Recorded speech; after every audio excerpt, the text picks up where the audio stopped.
మన ప్రవర్తన విషయంలో అధికారం ఏమిటి? నీ స్వతహాగా నువ్వు ఎలా ఆలోచిస్తున్నావు, నీ స్వతహాగా నువ్వు సొంత మార్గాల్లోకి ఎలా వెళ్తున్నావు, నువ్వు సొంతగా నువ్వెలా ప్రయత్నం చేస్తున్నావు, నీకు నచ్చిన త్రోవలో నువ్వు, అసలు నీ ప్రవర్తన విషయంలో అధికారం ఎవరిది? దేవునిది. దేవునిది అని నువ్వు అప్పగిస్తే ఆయన ఏం చేస్తాడో తెలుసా? ఈ సంవత్సరం నీ త్రోవలన్నీ సరళం చేస్తాడు ఆయన. Praise the lord. మోయబడిన ప్రతి ద్వారాన్ని ఆయన నీ కోసం తెరుస్తాడు. ఆయన ధనాగారపు ద్వారాలు తెరుస్తాడు, ఆరోగ్యపు ద్వారాలు తెరుస్తాడు. నీ ఎముకలంటే ఎవరో తెలుసా? ఆదాము యొక్క ఎముక ఎవరు? ఆదాము యొక్క ఎముక ఎవరు? ఆయన భార్య. అంటే నీ పిల్లలు, నీ భార్య, నీ భార్యకు పుట్టిన పిల్లలు, నీ కలిగిన సంతానం, వారందరూ ఎలా ఉంటారంట? సత్తువ కలిగి ఉంటారు. ఈరోజు వాళ్ళు బలహీనులుగా ఎందుకున్నారు? త్రాగుబోతులుగా, దొంగలుగా, వ్యభిచారులుగా, లంచగొండలుగా, విగ్రహారాధికులుగా, తిరుగుబోతులుగా, క్లబ్బుల చుట్టూ, పబ్బుల చుట్టూ, లోకంలో ఉన్న ఆశల చుట్టూ, కోరికల చుట్టూ, వ్యసనాల చుట్టూ భయంకరమైనటువంటి నడక ఎందుకు నడుస్తున్నారు వారు? ఇక్కడ ప్రైమరీ ఫస్ట్ మన ప్రవర్తన ఎవరు నడిపిస్తున్నారో మనం చూడాలి. మన ప్రవర్తన విషయంలో దేవునికి మనం అధికారాన్ని ఇవ్వాలి. అధికారం అంటే ఎవరు? నడిపించేవాడు, నాయకుడు, పెద్ద ప్రాముఖ్యత కలిగిన వాడు, విఐపి అంటారు కదా, నడిపిస్తున్నవారు ఒకరు ఉంటారు కదా. ఆ విధంగా మనల్ని నడిపించే అధికారి ఎవరై ఉండాలి? మన ప్రభు అయిన యేసుక్రీస్తుల వారే మనకు అధికారి అయి ఉండాలి, మన నాయకుడై ఉండాలి. మనం ఇంట్లో వాగ్దానం పెట్టుకోవటం కాదు, ఏమని? ఈ గృహమునకు అధిపతి ప్రభు అయిన యేసు క్రీస్తుల వారిని పెట్టుకోవటం కాదు. ప్రవర్తన విషయంలో అధికారిగా ఆయన ఉండాలి.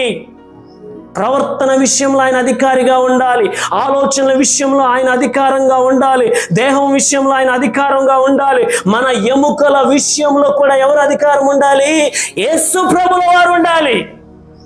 ఆయన ఉంటే ఏమంటాడో తెలుసా? నీ ప్రవర్తన ఒక్కటి విషయంలో, నా ప్రవర్తన ఒక్క విషయంలో, నా ప్రవర్తన విషయం, నా సేవ విషయంలో, నా పరిచర్య విషయంలో, నా ప్రవర్తన అంతటి విషయంలో నా అధికారి ఎవరై ఉండాలి? దేవుడై ఉండాలి. దేవుడై ఉంటే ఆయన ఏం చేస్తాడో తెలుసా? మన త్రోవలు ఆయన సరళం చేస్తాడు. గతకాలం నీ త్రోవలు ఎక్కడ సరళంగా ఉన్నాయి? ఇక్కడ చూడండి, చిక్కుముడులతోనే చూడండి. ఈ అప్పు చేస్తే ఇంకొక అప్పు, ఈ అప్పు పోతే ఇంకొక అప్పు, ఈ రోగం పోతే ఇంకొక రోగం, ఈ వ్యాధి పోతే ఇంకొక వ్యాధి, ఈ బలహీనత పోతే ఇంకొక బలహీనత, ఈ సమస్య పోతే ఇంకొక సమస్య.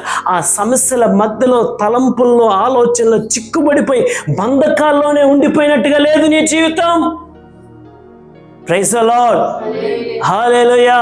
అయితే ఈరోజు ప్రభు శ్రేష్టమైన వాగ్దానం చేస్తున్నాడు. ఈ సంవత్సరంలో ఆయన నాతో స్పష్టంగా మాట్లాడాడు. ఈ సంవత్సరంలో ఎవరు నా చేతులకు, ఎవరు నా అధికారానికి, ఎవరు నా నాయకత్వానికి అప్పగించుకుంటారో వారి త్రోవలు సరళం చేస్తాను నేను. Praise the lord.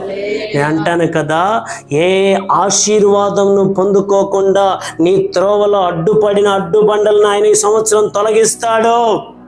ఏ ఆరోగ్యాన్ని పొందుకోకుండా, ఏ చిక్కుముడులు, ఏ శోధన, ఏ కీడు, ఏ బలహీనతలు నిన్ను అడ్డుకొని నిన్ను ఆవరించి ప్రతి దినము చిక్కుల్లో నిన్ను పెట్టాయో వాటన్నిటి విషయంలో ఆయన నీ త్రోవలు సరళం చేస్తాడు. Praise the Lord. హల్లెలూయా.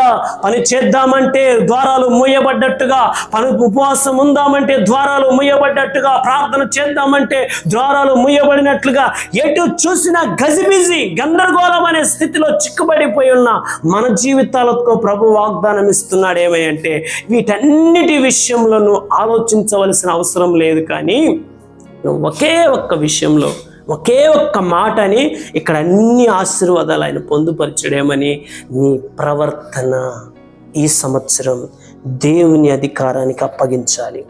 నీ మాటలు దేవుని అధికారానికి అప్పగించాలి. నీ తలంపులు దేవుని అధికారానికి అప్పగించాలి. నీ ఆలోచనలు దేవుని అధికారానికి అప్పగించాలి. నీ స్వచిత్తమైన ప్రణాళికలను వేసుకోవద్దు. నీ స్వచిత్తంగా నువ్వు బ్రతకొద్దు. నీ సొంత సేవ చేయొద్దు. నీ సొంత ప్రయాసముతో ఇల్లు కట్టొద్దు. నీ సొంతగా ఏది చేసినా అది మధ్యలో ఆగిపోద్ది. ఎందుకంటే దానికి నడిపించే అధికారి నీవు.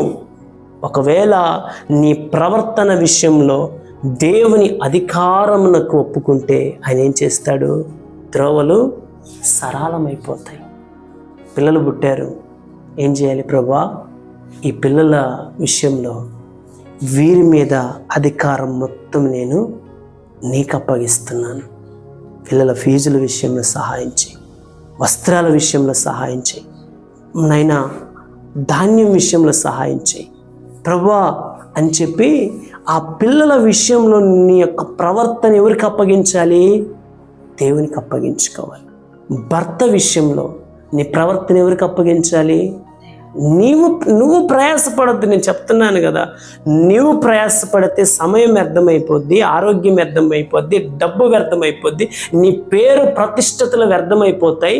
నీకు చివరికి సిగ్గు అవమానాలు తప్ప ఇంకేమీ మిగలవు.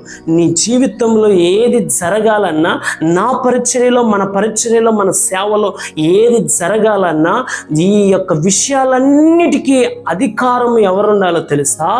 మన ప్రభు అయిన యేసుక్రీస్తుల వారై ఉండాలి.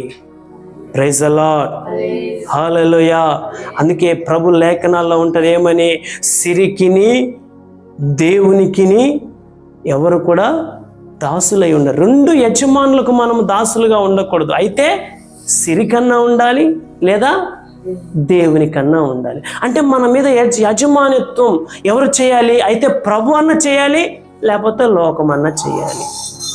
అలా జరుగుతున్నటువంటి కాలంలో గత సంవత్సరం నీ జీవితము ఎవరు నిన్ను నడిపించారో నువ్వు ఆలోచించాలి. ఈరోజు ఈ నూతన సంవత్సరంలోనికి ప్రవేశపెట్టిన నీవు గత సంవత్సరం నీ ప్రవర్తన విషయంలో ఎవరు అధికారిగా ఉన్నారు? అక్కడ అదే అంటున్నాడా? ఏమంటున్నాడు? ఆయన అధికారమునకు ఒప్పుకొనుము. అంటే ఒప్పుకోనుము అంటే మనం ఎవరము? ఒప్పుకోలేదనే కదా అర్థం. అంతేనా కదా? మాట్లాడాలి, అంతేనా కదా? మనం ఏమంటాం? బాబు ఇప్పుడైనా నా మాట ఏంట్రా అంటాం. అంటే అర్థం ఏంది?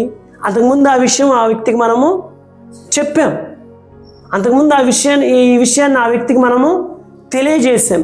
కాబట్టి మనం ఏమంటాం? ఇప్పుడైనా నా మాట విను. అట్లానే ఇక్కడ దేవుని వాక్యం ఏమని సెలవిస్తుందంటే, ఇప్పుడైనా, ఈ సంవత్సరమైనా, ఈ 2026 సంవత్సరంలోనైనా నీ ప్రవర్తన విషయమై నువ్వు జాగ్రత్త పడాలి. Praise the Lord. నీ ప్రవర్తన విషయమై నీకు ఒక ఆలోచన రావాలి, నీ ప్రవర్తన విషయమై నీకు ఒక తలంపు రావాలి, నీ ప్రవర్తన విషయమై నీ హృదయంలో ఒక భయం రావాలి. ఎందుకు అంటే నా ప్రవర్తన ఇన్ని సంవత్సరాలు ఎవరి అధికారంలో ఉంది? ప్రవర్తన అంటే ఏంది? నా నడిపింపు. నన్ను పరిపాలన చేసింది ఎవరు? నన్ను నడిపించింది ఎవరు? ఒకవేళ నన్ను పరిపాలన చేసింది ఎవరు? నాకు ఆలోచన చెప్పింది ఎవరు? నాకు నడక నేర్పించింది ఎవరు? అసలు ఈ త్రోవల్లో వెళ్ళటానికి కారకులు ఎవరు? నా ప్రవర్తనే కదా. మరి నా ప్రవర్తన ఎవరి అధికారం కింద ఉంది? గడిచిన సంవత్సరం ఎవరి అధికారం కింద ఉంది నీ ప్రవర్తన? నేను అంటాను కదా, నువ్వు త్రాగుతున్నావంటే నీ ప్రవర్తన ఎవరికి అధికారం కింద ఉంది? సాతాను యొక్క అధికారం కింద ఉంది. నువ్వు అబద్ధం ఆడుతున్నావంటే నీ ప్రవర్తన ఎవరి అధికారంలో ఉంది? సాతాను యొక్క అధికారంలో ఉంది. నువ్వు నీ చూపులు బాగలేక, నీ ప్రవర్తన బాగలేక, నీ ఆలోచనలు బాగలేకుండా ఉన్నాయంటే నీ ప్రవర్తన అంతా ఎవరి అధికారంలో ఉంది? సాతాను యొక్క అధికారంలో ఉంది. ప్రతి దినము అనారోగ్య సమస్యలతో, బంధకాలతో, రోగాలతో, కరువులతో, ఇబ్బందులతో పీడించబడుతున్నావంటే నీ ప్రవర్తన అంతా ఎవరి చేతిలో ఉంది? సాతాను యొక్క చేతిలో, అపవాది యొక్క దుష్టుడైన అపవాది యొక్క చేతిలో ఉంది నీ ప్రవర్తన అంతా కూడా. అందుకే ప్రభు ఈ నూతన సంవత్సరంలో ప్రభు అంటున్నాడు, నేను నీ త్రోవలు సరళం చేయాలని ఆశపడుతున్నాను, నేను నీ త్రోవలు బాగు చేయాలని ఆశపడుతున్నాను, నేను నీ త్రోవలను చక్కపరిచి ఆ చక్కని త్రోవల్లో నిన్ను, నీ కుటుంబాన్ని నడపాలని ఆయన ఆశపడుతున్నాడు. కనుక నీ ప్రవర్తన విషయంలో నువ్వు జాగ్రత్త పడగలిగితే ఈ సంవత్సరంలో నువ్వు గొప్ప ఆశీర్వాదాలతో నువ్వు నింపబడతావు. Praise the lord. మన జీవితానికి, మన ఆనందానికి, మన ఆరోగ్యానికి, మన సంతోషానికి, మనకు నెమ్మది కలగటానికి మనల్ని నడిపిస్తున్న మన ప్రవర్తనే కారణం. Praise the lord.